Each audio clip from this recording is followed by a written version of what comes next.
Blog Talk Radio.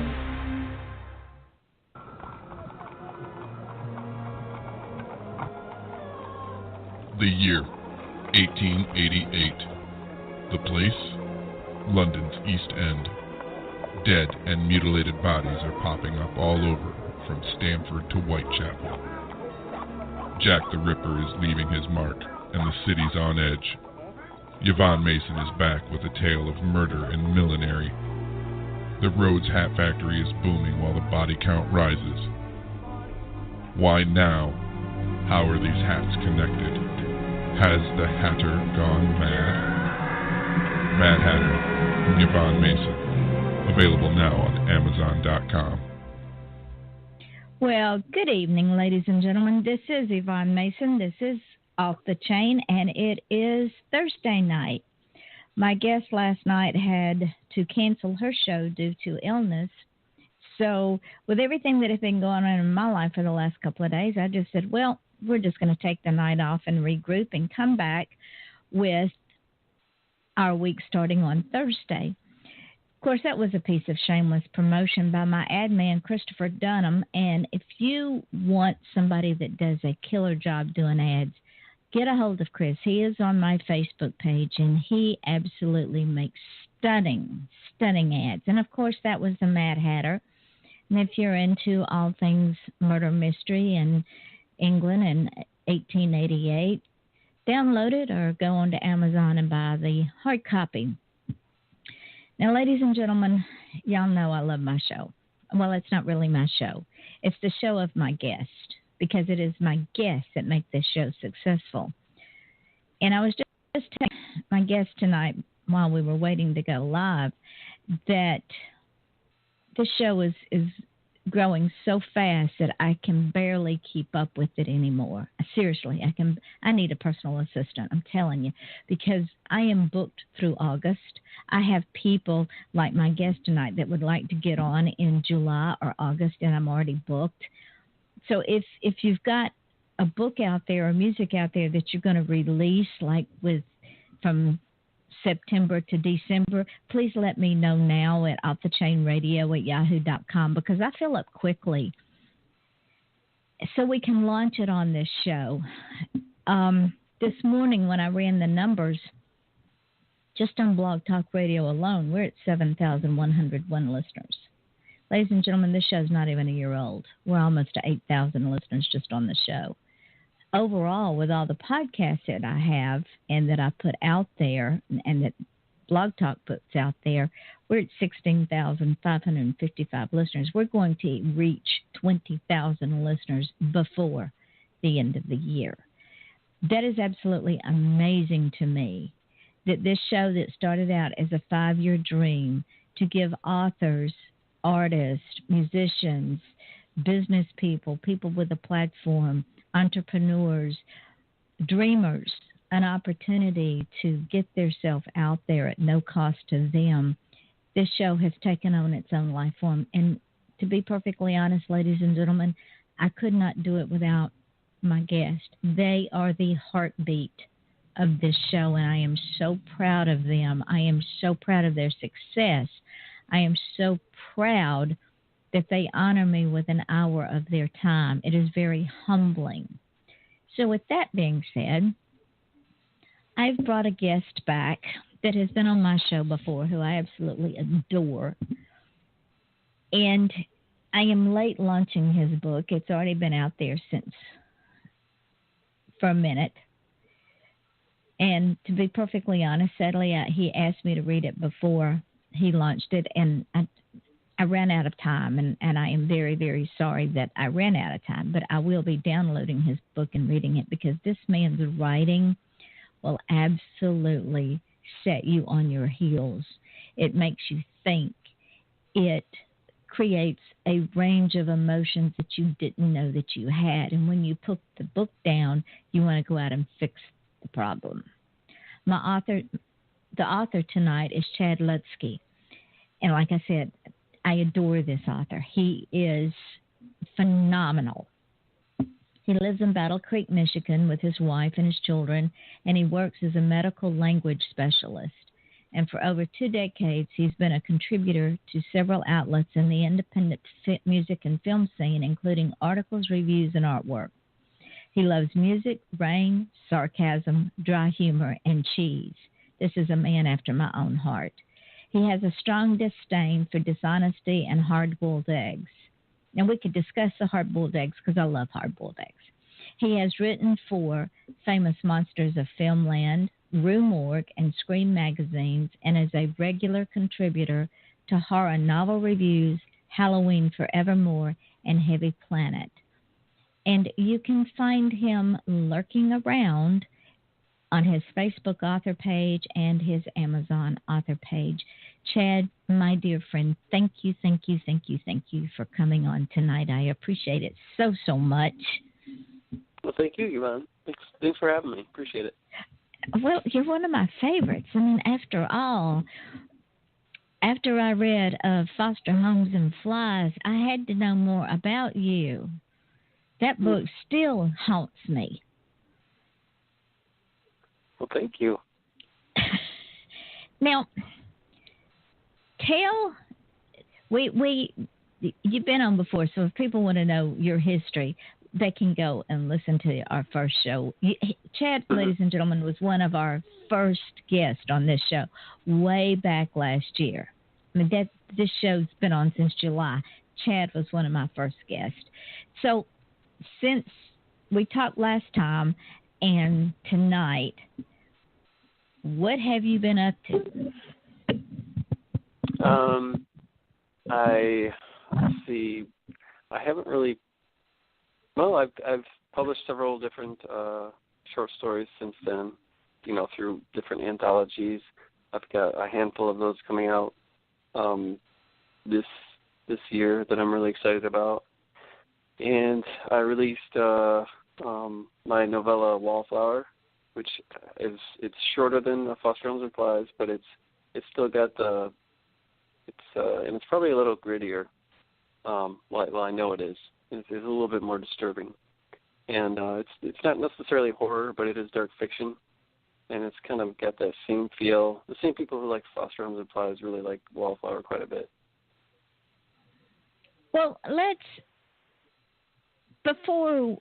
tease the audience a little bit before we talk about Wallflower, because I know what the book is about, even though I haven't read it. I know what the book is about. But you have some favorite authors who influenced you. Tell the folks about these authors and why they did, because I find it interesting that those are some of the authors that you've read down through the years. I'm a big fan of Robert R. McCammon and Joe Lansdale, Jack Ketchum, and I think probably Jack Ketchum and Joe Lansdale more than anyone, just because I like that, especially Joe Lansdale. He writes in all kinds of different genres, and the horror audience eats all of it up just because they like the way he writes. And I always wanted to be like that too. So where it's not necessarily horror, but it's dark fiction, and people who like straight up horror will still like that. And that was my experience with Foster Homes and Flies. People seem to really take to that. It didn't have any supernatural elements or anything like that. But the same way with when a horror reader likes Stephen King stuff. They like straight up horror stuff, and then they like Shawshank Redemption and The Body and Green Mile, and that stuff isn't really necessarily horror. And so I like authors who kind of can't really be boxed in, because that's what I strive to be, I guess.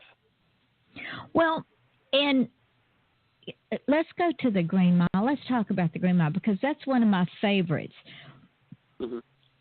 And the Green Mile, it was, for lack of a better terminology, dark fiction, but it was a sad dark fiction. Mm-hmm. Yeah, for sure. And it touched the human element, where many times dark fiction doesn't touch the human element and the human emotion. Mm-hmm. Now, going back to foster homes and flies, that also touched the human element, not in fear, but in extreme sadness. And for you to be able to write that book through the eyes of a 12-year-old boy, that still amazes me, because where did you dig down inside yourself to pull out that 12-year-old boy? I think it has to do with I'm extremely empathetic to a fault, and it almost feels like a curse, because if I see some sad news on my Facebook wall or something, where somebody's going through something traumatic, it just, whether I know the person or not, it just tears me up. There's been times where I will, avoid, that's one of the reasons why I avoid the news or avoid any kind of thing like that, because I have a hard time letting that kind of thing go. So I guess that when I write something like that, maybe I'm able to kind of put myself there a little more and imagine what they might be going through, whoever I'm writing about, what they might be feeling, how would they react, and what would, they be motivated by, and stuff like that. I guess that's maybe where that comes from. It sounds to me like, because I am one, and those that know me know I am one, it sounds to me like that you are an empath.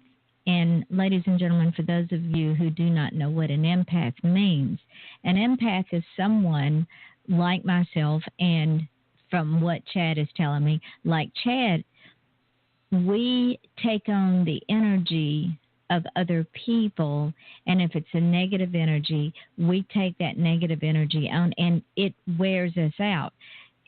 Like you, Chad, I can't look at something that is sad, and I write horror, I write true crime, but I have to regenerate myself, because it literally, like it pulls you down, pulls me down. So I keep negative people out of my life. Right. Now, since we're on the subject of foster homes and flies, and since it's one of my all-time favorite books, tell the folks, and this was his first book, ladies and gentlemen. This was his first full-length book. He's written for magazines for a long time, but this was his first debut novel. And when I read this book, I wanted to go find this little boy and bring him home with me. So tell the folks about this book without giving it away, and where you found the concept for this book. Okay. I found the concept. I was reading a book called Midnight Rain by James Newman. It's a really good coming-of-age book, and it reads a lot like Robert R. McCammon's Boy's Life. If you like Boy's Life, you will absolutely love Midnight Rain. And so as I was reading that, there was a scene in the book where the little boy comes downstairs and goes to talk to his mom. And his mom is fine and everything, but for some reason, as I was reading it, I thought, my mind just started to trail into something else. And I just pictured his mom dead. What if his mom was dead? What would he do about it? What if his mom was a horrible mom? Would he do anything about it at all? And what would make him not do anything about it at all? What would make him not care about that? And so I tried to come up with a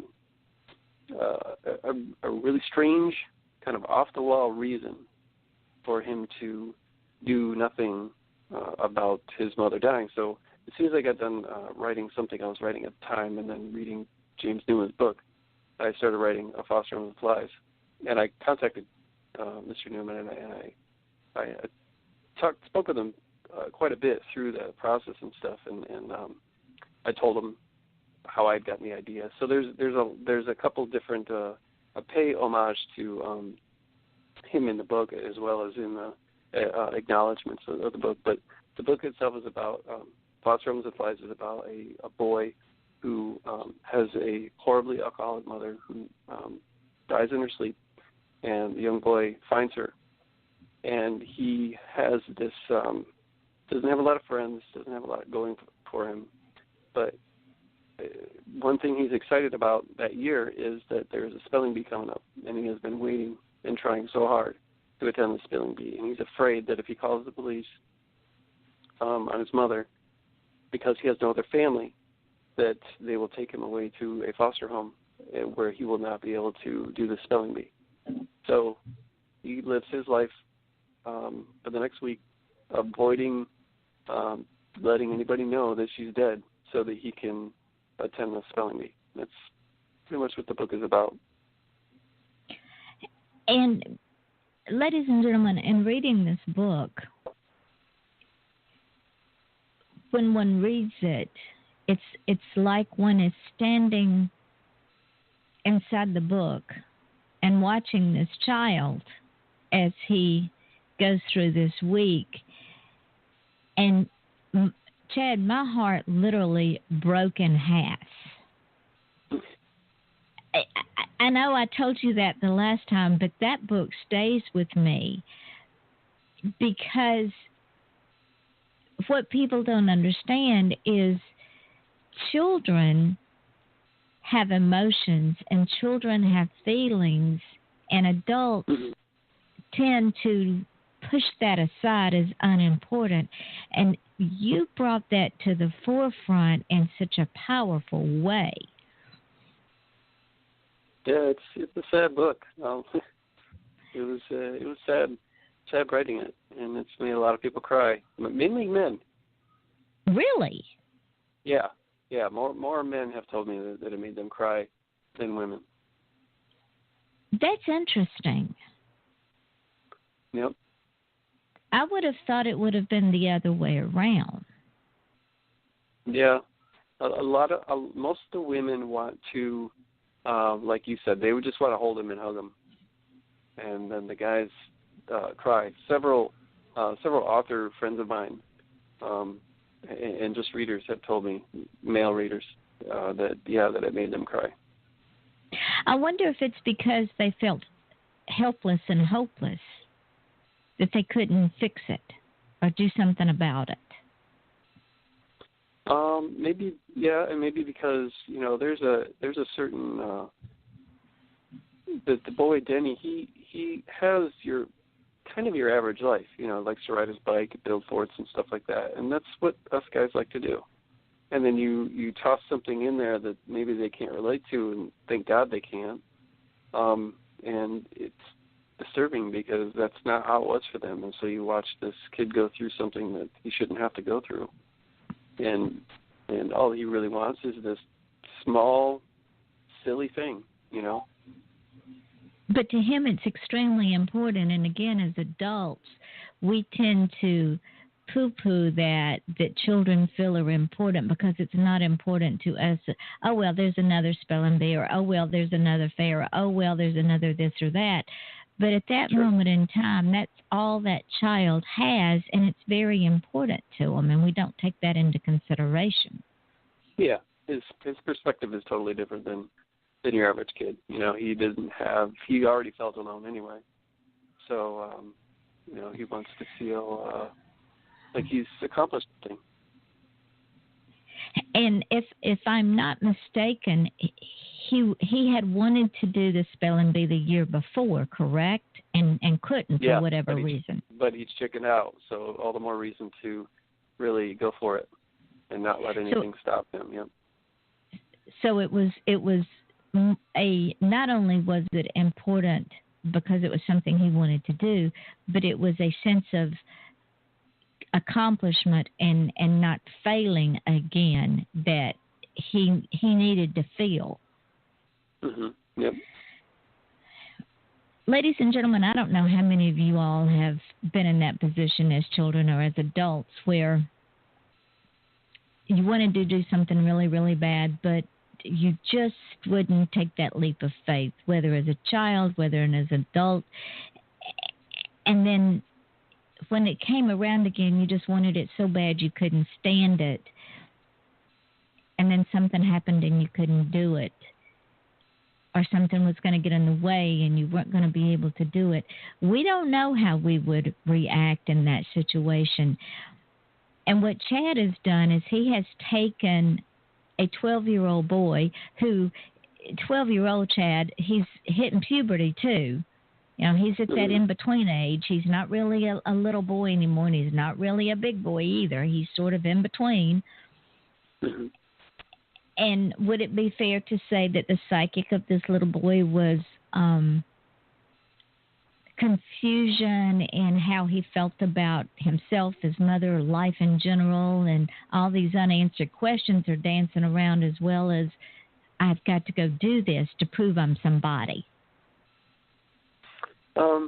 I think it's safe to assume that, but I don't really get into that too much. I mean, there's some scenes, excuse me, that he has with, he has a run-in with a girl, and so you kind of that it's there, that he has an interest, but his interest seems to be more needing something or needing someone rather than anything that might come about because of puberty. So, ladies and gentlemen, I highly recommend this book. I cannot tell you how I highly recommend this book. If I could have given this book 10 stars when I did the review on it, I would have, because this book is absolutely well worth the read. And it is, I would recommend it for teenagers as well, because it is not only entertaining, there's life stories in there. There, and I don't know if Chad meant to do it or not, but there are life's lessons in there that I think are very important. Now, you have done, before we, and see, I'm going to tease the audience some more before we talk about Wildflower, but you wrote a story called What the Worm Leaves Behind, did you not? That is the name that I gave a 2-story collection that I offer for free on my website. That's just the name of it. I didn't actually, because both of the stories that come with it have to do with death, pretty much. So I just chose that as a name. So I have four 2 short story collections that you can get them on Amazon for $1, and then I offer the 4th one for free. But that's just all they are. It's just 2. They're just real quick anthologies with 2 short stories in them, and they're all titled something different, and that's the name of the free one, What the Worm Leaves Behind. Interesting. See, that again has my interest peaked. And then you've got the Dark Designs anthology. Is that the one that you offer on Amazon? That was put out by Shadowwick Publishing, and it just came out, I think it was last month. And I have a story in that, and along with, I don't know how many other people, more than a dozen people, and they're all stories that have to deal with mad science. Science is mad even when it's logical. It can be, yeah. See, ladies and gentlemen, Chad understands my dark humor. Now, stepping back to the dark fiction, you were influenced by the authors that you read to write dark fiction. Yeah. It's not why I wrote it, but I like their prose. I like the way they write. It's not really why I chose the subject. Things of a dark nature I've been attracted to for some reason. I'm not sure really why, but and when I say a dark nature, I don't mean demonic or anything like that, because I'm a Christian. But but there's something about monsters and horror and things of a dark nature and somber things that I'm more attracted to. Well, and you think about it, Chad, there is a dark side to all of us that sometimes we try to hide, but and ladies and gentlemen, I'm not talking about going and being a hatchet killer or serial killer, but we all, just like you have to have light and dark, you have to have day and night, the sun and the moon, so do we as human beings. There is that side of us, and we call it a dark side. It doesn't, it's like Chad says, doesn't mean it's demonic or evil. It's just a different perspective on life, I guess one could say. Right, Chad? And not only a perspective, because I'm a fairly cheery guy, you know.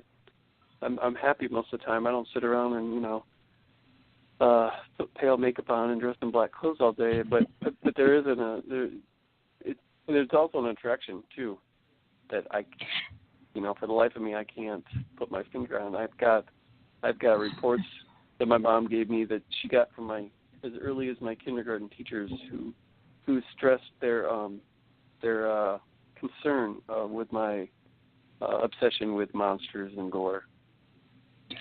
Chad, did you have some of the teachers that I had? I think my mother got some of the same reports. Yeah. And you know what?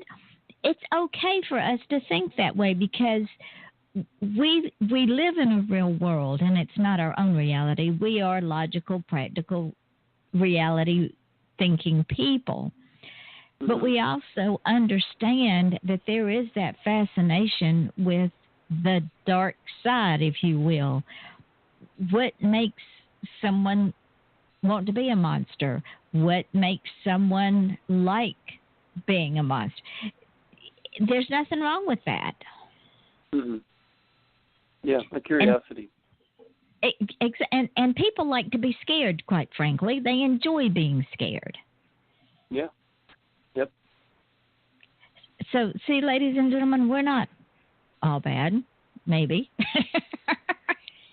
Now, tell me about Pale White. Okay. Pale White is something that been working on for a while, off and on. And that's what I hope to have out next. Doesn't mean that's what's going to happen, but that's the plan. And it is going to be probably the longest thing I've done so far. I was going to serialize it and put it out, break it up into little things like the Green Mile, and with some little cliffhangers and stuff. But I decided to just put it out as a novel. But it's about 3 young girls who have been saved from a sex trafficking ring by a vampire, and he watches over them, and they wake up one morning, and he's not there, and which is where the book opens up, with them waking up and he's not there, and they suddenly realize, after not being fed what they were being fed before, to sustain them, that they are vampires. Up until then, everything has been a haze. They haven't really questioned anything. But without him around, there's not that influence anymore. And so they're kind of, scales fall from their eyes. They're kind of awakened to who they are now. And he leaves behind a note and says he's not coming back. And he says, here are 3 names and addresses for the men responsible for this, for putting you in the trafficking ring. Do what you will with them. And so the rest of the book is this bloody road trip of revenge with 3 girls who are close, and they're finding out who they are as vampires, and learning along the way, and going on this road trip along the West Coast. So one could say that in their instance, their revenge is best served on a plate cold, and that could be the road trip of all road trips. Mm-hmm. Now, this is the one that we're going to launch when you get it out, right? Yeah, I hope to have it out by, late July, early August, something like that. That's what I'd like to do. Doesn't mean that's what's going to happen, but Well, depends on how bad I procrastinate. Well, if you don't get it out until September, right now I have lots of room in September, and we can launch it in September. Mm-hmm. Wouldn't that be good? I'll have to see. There's another book that I was going to put out before then, and it's going to be a little shorter, and I don't know which one's coming first, but I'd like to have them both out this year. Oh, that would be cool. Ladies and gentlemen, wouldn't that be cool? I mean, he would have 2 books out back to back, so you would have Foster Homes and Flies, Pale White, this other book he's wanting to put out, and Wildflower, which, before we talk about it, what made you write about the subject matter? What inspired you?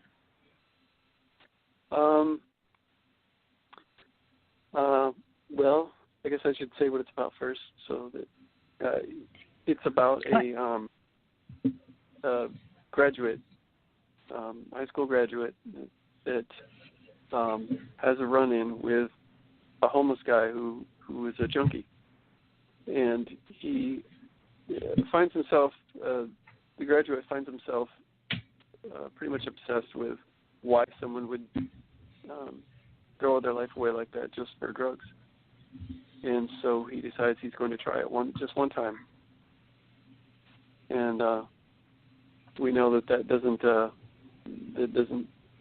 turn out like that, when you're dealing with things like heroin. So things get kind of crazy for him.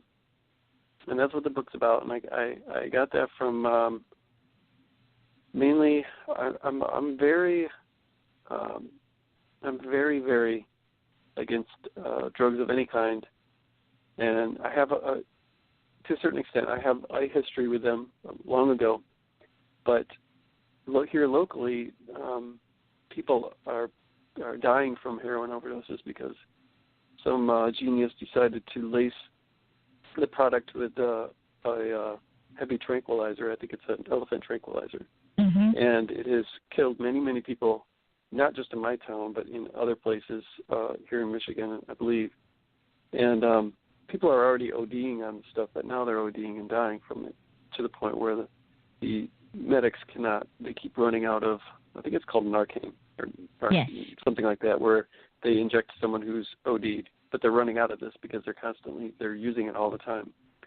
And so that's kind of where the story stemmed from, is that. Did you, when you wrote this book, and no, ladies and gentlemen, I have not read it yet, I can guarantee you this book is intense and very well done. When you were getting ready to write this book,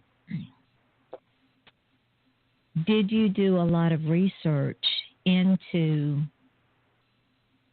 the drug itself, what happens, why it happens, how it happens, and the end result before you sat down and wrote it? Yeah, very much so. And it was pretty depressing. I watched lots of videos of people shooting up, of people smoking heroin. I learned a lot more than I had already known as far as like slang and things like that, and exactly how it's done, and why you would want to choose this over that, and how much it costs, and what it feels like, and what happens when you what can happen when you do it the first couple times, and after you develop a habit and things like that. And I visited some message boards online that were probably the saddest thing, because these people, they're just thousands of entries on these message boards of people talking about their use and how they do it, and different techniques and things like that, and just very not really boasting, but just some real empty souls, and they're so lost. There was one thread in particular that I found disturbing, where these people were talking about when you smoke black tar heroin, you're supposed to use tinfoil and have it kind of run down the foil at an angle, and then use some kind of straw or something to get every bit of the smoke that you can. And they were more concerned about what kind of foil you use, because certain foils can be bad for your lungs and stuff. And there was this whole big long discussion about what's in the aluminum foil and what kind of foil you should be using. And I'm thinking, you guys, you're on heroin. What difference does it make? Yeah, you've already killed really sad. You've already killed your lungs by ingesting the black tar. Now, for the folks out there that don't understand what black tar is, explain it to them, because who knows, you may save a life tonight. It's like a gooey substance. It's usually sell it in little balloons, little tiny water balloons, and it's just like this gooey substance. They'll take a little bit on there. It's heroin, but there's a different way that it's processed. And I probably could have told you several months ago exactly how it was made. I can't remember now, but and it has a slightly different feel and different side effects than like shooting heroin. But it causes I can't remember exactly what it causes. Something in your brain, some kind of encephalomalacia, something or another like that is no good at all. Now, I think it's probably worse for your brain than it is for your lungs. Because it goes directly to your brain. And think about it. If they're inhaling this stuff, anything we put in our body goes two places, to the brain and to the lungs, and especially when it inhales it. I mean, can you imagine what it does to the lining of the nose and all of the sinus cavities? And it fries it totally. And your veins too, and your bloodstream. Sure. And now, in your research, when you were going through all of this, what was some of the, if you can remember, some of the reasons, or if there weren't any reasons or poor excuses as to why people become addicted to heroin and all the other stuff they become addicted to? I didn't learn anything like that from research, but I have friends that have done that, and I've been around that kind of thing before. Not so much heroin as like meth or crack or shooting speed and stuff. And I would say that anything from having a dysfunctional family, like missing a parent or not feeling that love that the parent could give, to sometimes people just get mixed up with, they smoke a cigarette and when they're young, and then they smoke a joint, and then they have a beer, and then they're doing something, and then somebody gives them a pill, and nobody starts out a heroin addict, and so they're still kind of constantly trying to fill this void, and none of it is doing it. So they're moving on to the next one. And a lot of times people just want to feel accepted. They get into the wrong group of people. And, sometimes it really doesn't have anything to do with home life. It's just kind of, I have friends who have parents who are drug addicts, and my friends with those parents will not touch drugs or drink or anything. They will want nothing to do with it. But then I've got friends who have drug addict parents, and they go right down that same path. So it's really hard to tell. Sometimes when you see somebody come from such a dysfunctional family, you think, well, they're screwed. They don't have a chance because they're going to go down that same path. And a lot of times they do. But sometimes they do the exact opposite, and they're successful, and they stay away from it because they want nothing to do with that. Do you think that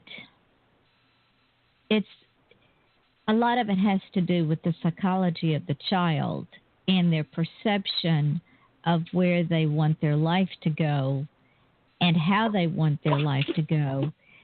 So rather than go down that dark path, they make a different choice in life. And the others may not be as strong-willed as someone else might be. Yeah, I think so. I think, honestly, I think a lot of it, strangely, just has to do with our makeup. You know, some people, just like some people can handle, some people are laid back and they're really chill about some things. Some people are angry and things scare them that shouldn't scare them, or a lot of it has to do, or some people are driven and they're just workaholics and they're super successful and they try so hard. And then there are other people who have great backgrounds, great family relationships and stuff, who just can't get up and stay motivated, and it just, everyone is different.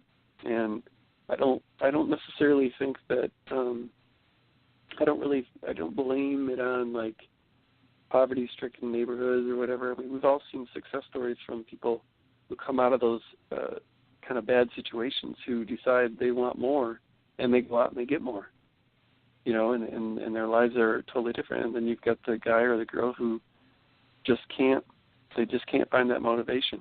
So they wallow in that, and they think they're not good enough to, you know, maybe they don't deserve to be successful in whatever they do.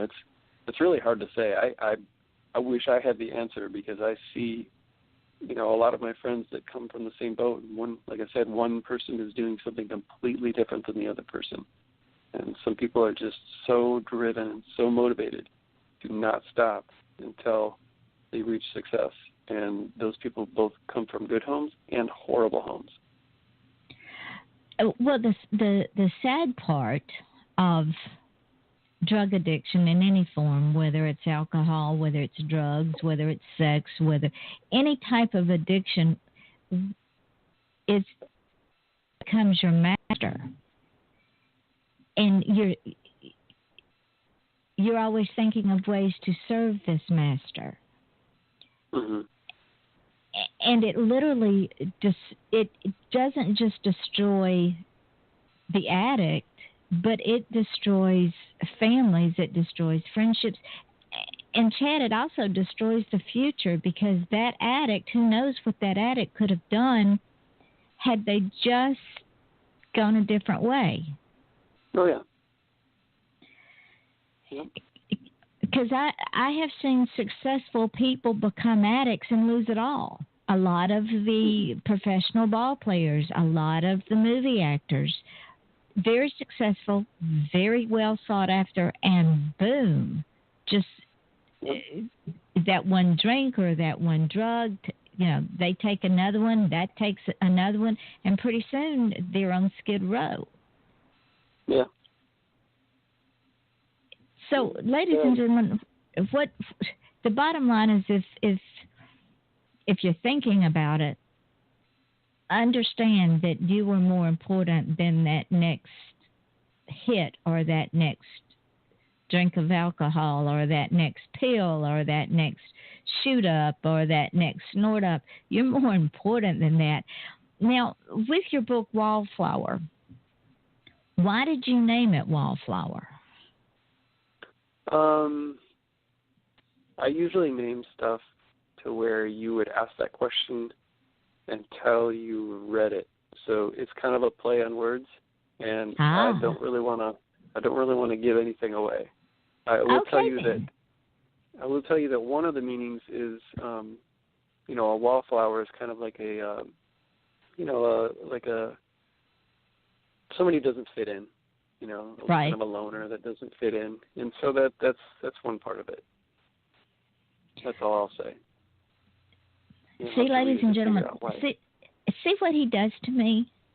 It's just one of the reasons I love his work. Same thing of same reason he did of Foster Homes and Flies. When I saw the cover, I said, what in the world is he talking about? How does Foster Homes and Flies relate to each other? Yep. Yeah, you are so bad and so good at it. So when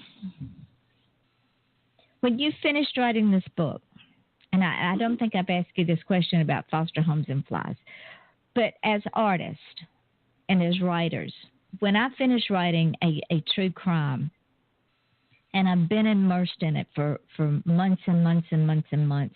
And I finally get to the end of it.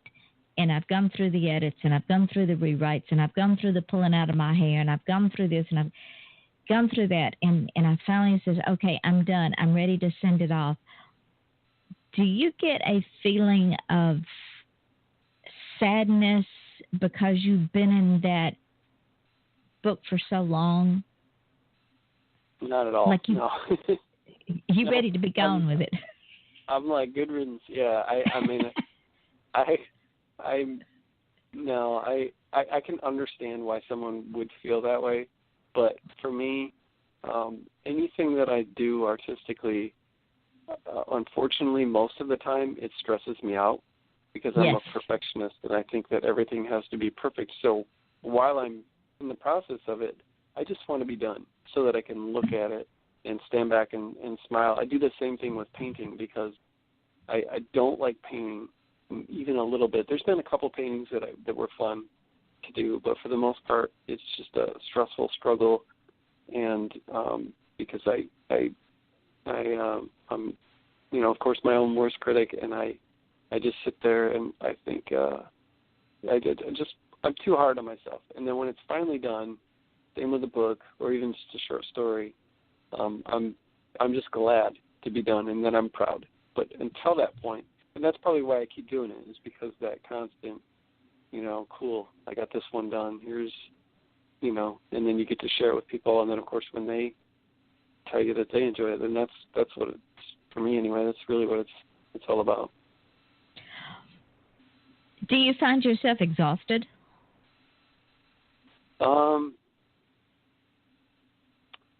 I can. There's been a couple things that I wrote that were not fun just because.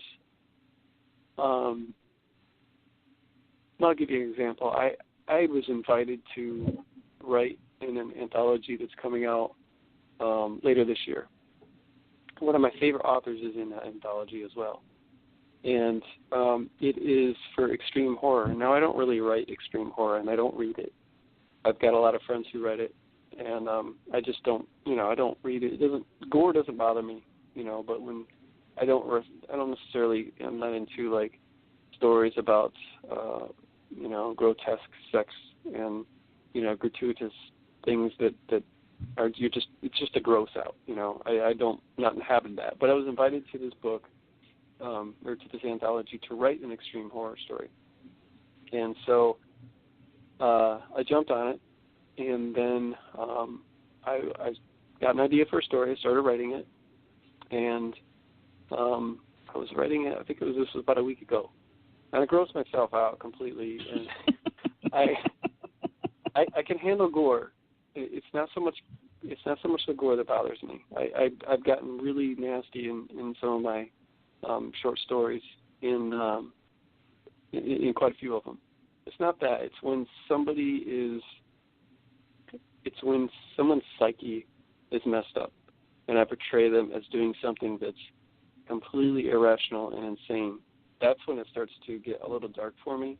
And there was a scene in this thing where this guy was doing something that just did not make any sense, and it was grotesque. And I haven't written actually anything since then, but I'm also in the middle of moving. But I took a break for a couple of days where I just didn't want to go to that place where this guy was doing this stuff that was it was disturbing. I disturbed myself, I guess. I understand where you're coming from. I really do, because it became so real in that moment in time, and you were so intent and so into it that it took all of that out of you and threw all that negative energy into you. So you had to take a break. You had to regroup. You had to say, I'm okay. I really am okay.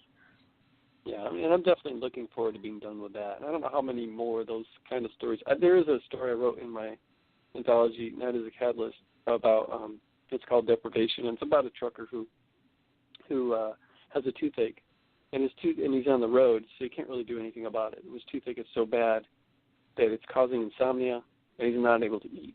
So while he's out on the road, he is getting malnourished, and he's not getting sleep, and it's starting to get to him, and we watch him deteriorate mentally, and it turns into this whole self-mutilation thing that makes sense to him. And so we watch this guy go crazy, and it gets gross. And that I didn't have any fun at all writing, but I did it anyway, and I put in.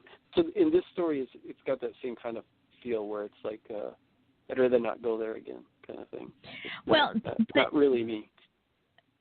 And while it is not you, because your writing, though dark, is not that dark. Mm-hmm.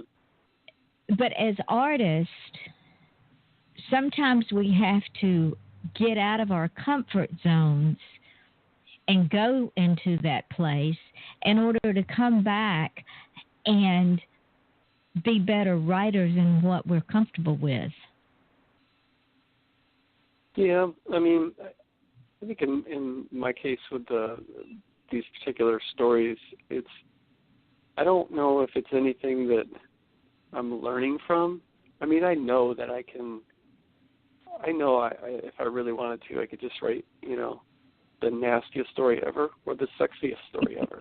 I don't have any, but it's just not, it's not me. It's not necessarily a place, that I really like to visit. And so maybe when I was younger, I would probably dig that kind of thing. But maybe it's, after having kids and a wife and stuff, mm-hmm. and the scary world we live in, it's like I like to draw the line a little bit back further, or at least not so much touch, people going insane, losing their minds, things like that. That's always kind of bugged me a little bit. I think it's just always kind of, so when I write it, it's like, what are you doing, man? You're writing this crap that you don't even like. But sometimes when you get a cool idea, it does feel like it's gotta. Well, you got to let it out. You have to let it out. Now, can you believe that our hour is almost up? Yep, goes fast. It does. It goes very fast. And before we run out of time, tell the folks where you can be found. Go over your books again. Go over your webpage again, because I really want these listeners in 64-plus countries to read your work. It is so, so good. Thank you. I can be reached at my website, which is just chadlutzke.com. That's ChadLutzke. And through there you can email me. You can get to my Amazon page. You can get to my Facebook page. You can see anything that's pretty much anything I've ever done that's been published. You can go there and sign up on my reader list right on the front page. Scroll down just a little bit, and you click on that link, and you get a couple free stories that aren't available anywhere, and that'll put you on my reader list. And I send out an email maybe once a month, and it's usually just to either announce that I'm having a giveaway, like I just gave 2 books away recently. I usually give audio books away, or sometimes paperbacks. And the only other time that I really send an email out is to just announce that a new book is coming out or something. I don't spam anyone, but you can. Yeah, the website is pretty much everything. You can find everything right there, links to everything. And ladies and gentlemen, I'm serious. If you have not read Of Foster Homes and Flies, go and get it. And go and get Wallflower. That book will be very, very, very powerful. Both of those books are powerful books. And not only are they, for lack of a better word, entertaining, but they do teach some life lessons. And I highly recommend those books for teenagers to read, because teenagers need to learn things as well as us adults. Tomorrow. Go ahead. No, go ahead. Say quickly, I've been told by 4 different people that Wallflower should be recommended high school reading. Well, there you go. And I agree. I haven't read the book, but I can base what I have read from Chad that would be excellent high school reading. Tomorrow night at 8 o'clock Eastern Daylight Time, I have a author that I've never interviewed before. This is her first time with us, and her name is Shania Brazier. And it's going to be interesting talking to her and seeing what she's been up to and what she says about her book, Anxiety Makes Me Anxious. So that will be an interesting read. And Saturday night we're off. We'll be back on Wednesday night at 8 o'clock Eastern Daylight Time. Now, I expect a full house next Wednesday night because next Wednesday night is my 66th birthday. And so I expect... Thank you. Yes, it is. Yes, Chad, I'm 66, believe it or not. Most people think I'm 30, but boy, have I got them fooled. So I expect every one of you to tell everyone that you know and for them to tell everyone that they know, and let's blow this up to 20,000 real quick. Now, Sunday night at 8 o'clock Eastern Daylight Time, there is a pre-recorded show I play called Rockin' the Chain. And on that show, I play indie musicians that are just getting out there, that have been out there, that want to get out there. I play their music. So if you're an indie musician and you want another free venue to be heard, contact me at offthechainradio@yahoo.com. And let's get your music. I do 3 artists a show. I play 3 of their songs, and I talk about that artist for a few minutes. It's just something we added. So, Chad, if you know any musicians that want to get some exposure, send them to me. Okay. And thank you, my friend, for spending an hour with me. I learn something from you every time we talk, and I appreciate you so, so much. Stay up. Thank you. Stay up. For having me. Well, hey, it's my honor, my friend. I mean, you're an amazing, amazing human being, an amazing author. And that's why I want you to let me know right before you get ready to release your books so we can, even if I have to do a special show, since I didn't get you on when you released Wallflower, even if I have to do a special show with you, I will, because you're that important to me. So, all right, thank you. I'm serious. I don't lie. I tell truth. I'm honest as the day is long. So, ladies and gentlemen, as we end this show, remember what I always say, and that is, if you have a dream and you want to achieve greatness, why are you asking permission? Stop asking permission to achieve greatness. Just go out and do it. Because I'm going to tell you what. If you ask permission, people aren't going to give it to you. They'll be trying to steal your dream, and it's not theirs to steal. Your smile is your logo. Your personality is your business card. How you leave others feeling after having an experience with you becomes your trademark. And I don't care if it's the janitor or the CEO, the clerk in the grocery store, or the young person behind the fast food counter. How you leave them feeling is your trademark. So remember that. And remember this. The world is full of dreamers. Chad and I are dreamers. If you have a dream, if your child has a dream, if your spouse has a dream, if your significant other has a dream, if your friend has a dream, make it come true, because you are the only ones who can. So until tomorrow night at 8 o'clock Eastern Daylight Time, this is Yvonne Mason with Off the Chain. And then Sunday night, Rockin' the Chain, and we say good night. Chad, stay on the line for just a second. Okay.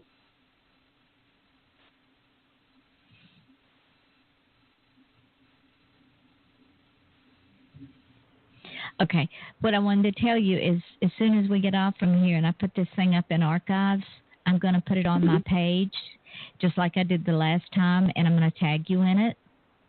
Okay. And as usual, this is my gift to you to share with everyone else and help get it out there. And then tomorrow, when I put all the podcast up, I'll also put the links on the page and tag you in it so that you can share it, and let's get you some more readers. Awesome. That'd be great. Okay, and stay in touch with me. Let me know when you get ready to launch. And if I have to do a special show, you got it. All right. Thanks, Yvonne. I'll keep in touch. All right. All right, darling. Talk to you later. Good night. All right. Bye.